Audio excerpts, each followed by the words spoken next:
Today, I'm going to give you a bit of rough and tumble. Well, not to be mean or anything, well, maybe just a bit. But get ready because I'm not going to mince my words at all. I want to look straight into your eye and ask, what is your alibi? What is your alibi to not do what you know you should be doing?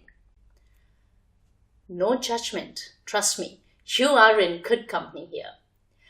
Hi, my name is Parul Banka. I am a personal transformation coach. I specialize in public speaking and I transform professionals into terrific storytellers. In today's video, I want to speak to you about the most common objections people have to their own growth and development. The first one, time. No time. Here I have some news for you. Everybody in this world has the exact same number of hours. What differs is how they utilize those hours. So stop using time as your alibi, please. It is not about having less time, but about how you and I are prioritizing our time. When I'm short on time, one thing that really helps me out is dropping watching TV from my schedule. That saves several hours straight away. The second most common objection that people have to their own personal growth is money. If your basic needs are met, is money getting in your way of pursuing your dreams? Now, this conversation may not be applicable to those situations where someone is struggling to put even food on the table. If that is the case, then survival is the topmost priority. Otherwise, it is worth taking a moment and understanding if money is the real reason that's stopping you from investing in yourself. It is mind-boggling how so many people would buy the stuff they do not even need. But when it comes to investing in themselves, acquiring a new skill or pursuing a passion, money suddenly becomes an issue. I know of people who would spend hundreds and thousands on a new gadget or a higher version of the gadget they own already, but they would not spend money on, let's say, acquiring a new skill through coaching or training or therapy to move closer to their life goals. I say it is not a lack of money issue there. It could be something deeper going on. For example, it could be a worthiness issue where they do not see themselves worthy of that investment. Or I would say in simpler words, it could just be a matter of priorities. It is okay to spend our money however we want to, but we must be honest about it and we've got to stop using money as an excuse. Because if you and I are truly willing to invest in ourselves, we can do it. And here is a small idea. Can you invest, say, $100 to acquire a new skill? Or say $200. It's just a number. You can replace these numbers in your head with the relevant currency and the amount based on where you live and what currency you transact in. I live in London and let's see how much is $200 approximately. It is approximately 140 pounds. A coffee here costs about £3.50. It means that if I save on my coffee 40 times, I will save 140 pounds. 40 coffees is less than one coffee per week in a year. I can save that money by buying one less coffee every week. And I can then take that money and invest it in a skill that's going to help me move closer to my goal. So I could buy an online course, I could join an organization like the Toastmasters, I could invest in a professional membership, I could even do some charity work.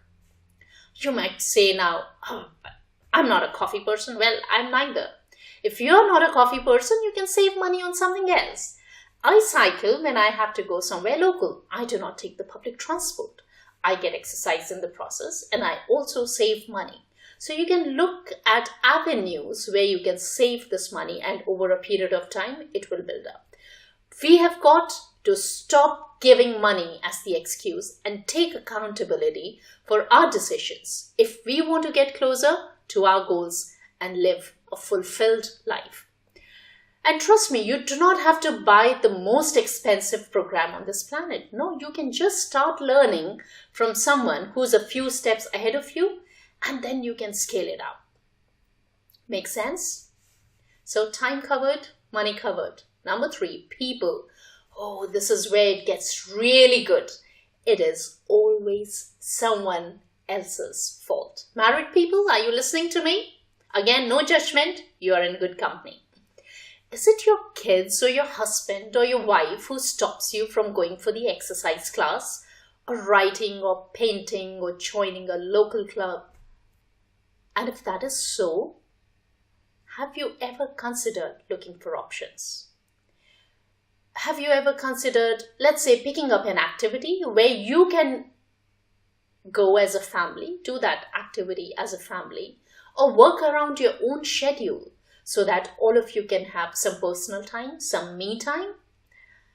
Have you ever considered saying no to your family or other people when they place constant demands on you? So we go back to taking accountability for how we spend time.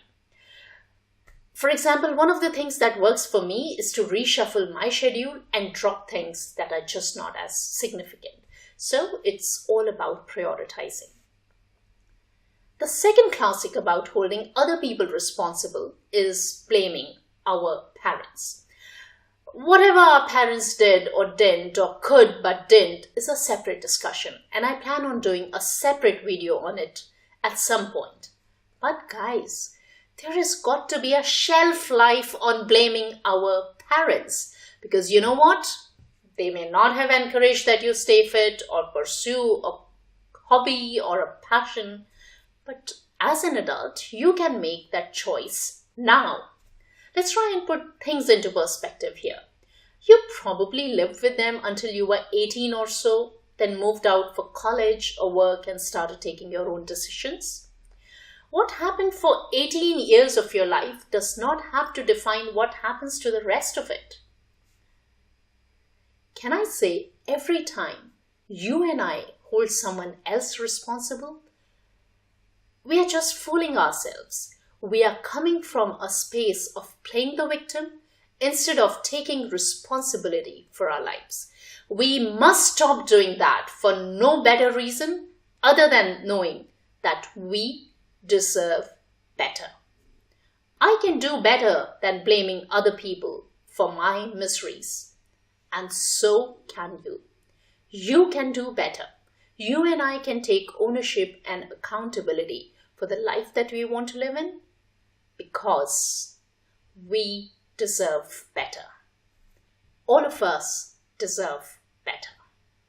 I hope that put things into perspective for you. Do drop a comment below and let me know what are the typical objections that get in your way of pursuing your growth, your personal targets. Come and join my community at www.caramelcoaching.com. I would love to have you in my tribe and connect with you, get to know you a bit better.